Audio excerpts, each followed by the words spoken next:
I was recently in a situation that pointed out to me that we truly are in a new era when it comes to male-female relations and the awareness as it pertains to those relations. And this observation came in part from a situation I found myself in, not a serious situation, but a situation online where there was a female who was very typical in her attitudes, her behaviors, etc., etc. And when I made some inquiry as to what her plans were for the future and blah, blah, blah, turns out that she was either engaged or effectively in a relationship. The prospective husband, much, much taller, wealthy, already has a business, and as is often the case, completely unremarkable in her own regard, nothing to write home about, nothing special, etc., etc. And there's another gentleman there at the time, and he seemed to be picking up on certain things. And so I sent him a message, and I asked him, do you know what this word means? And I was sort of going through what one might call red pill vocabulary. Things like hypergamy, MGTOW, etc., etc. And it turns out, yeah, he very much knew about these things. Not at any great depth necessarily, but he was aware of these things. And this encounter, and a few others, just observing the Ethernet, has led me to believe that we're currently in a new phase that I might dub the covert awakening. I say it's covert because it's not happening necessarily explicitly. You see, back in my day, ancient as I am, no one was around to tell me certain things. Nobody was around to give me instruction. Nobody was around to inform me about anything when it came to male-female relations, your life in general, take your pick. And so you had to figure out things on your own and figure out how you're going to proceed and what to do. Much of that, maybe all of it, was trial and error and screwing up and trying to fix those mistakes. And then the internet came around and YouTube, and there were a lot of opportunities to learn, a lot of opportunities to watch, to absorb information.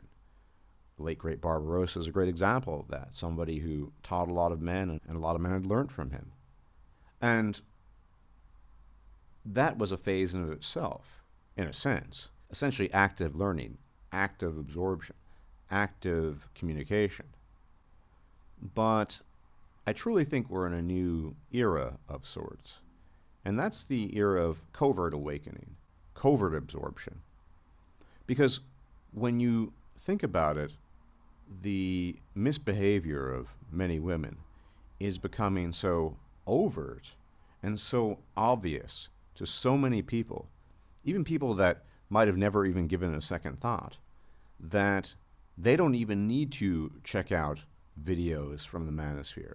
They don't even need to figure it out. They don't need to make mistakes to learn from it, because they're being passively fed all these things without any effort on their own.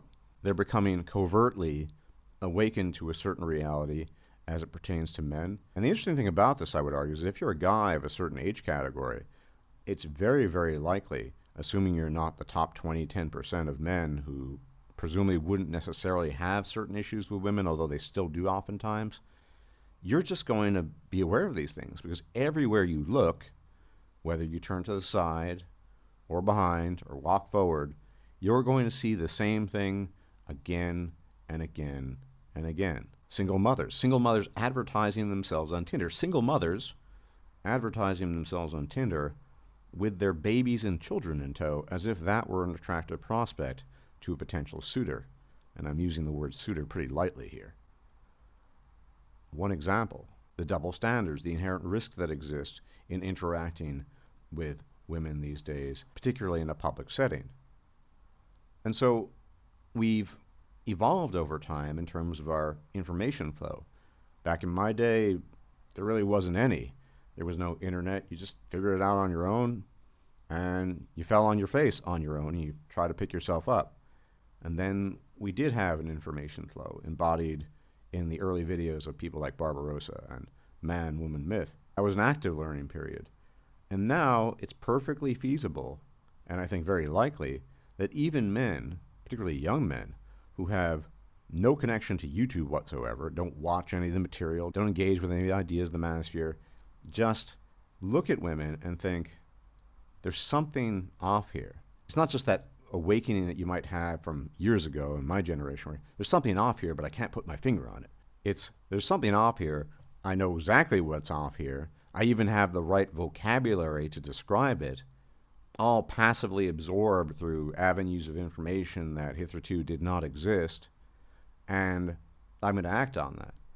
And the net result of this, I think, of this covert awakening, is that in addition to some of the other groups within the manosphere, there are a lot of guys who just come to the conclusion on their own that the juice is not worth the squeeze, and they're de facto MGTOW, without actually calling themselves that. And of course, people have argued in the past there have always been MGTOW-minded men, confirmed bachelors. Sure, they were oddities, they were rarities. Different. This is a whole other can of worms, in the sense that they have the lexicon, they have the power to describe it, they know what the problems are.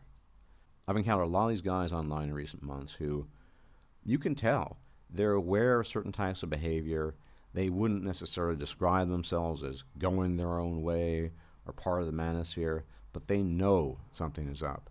And it cuts across every possible demographic you could imagine. It's not limited to one particular ethnicity or race or even one country. Everyone who happens to be male is becoming aware of this. And I think this is a really good thing, because we do need more men who become aware of these things.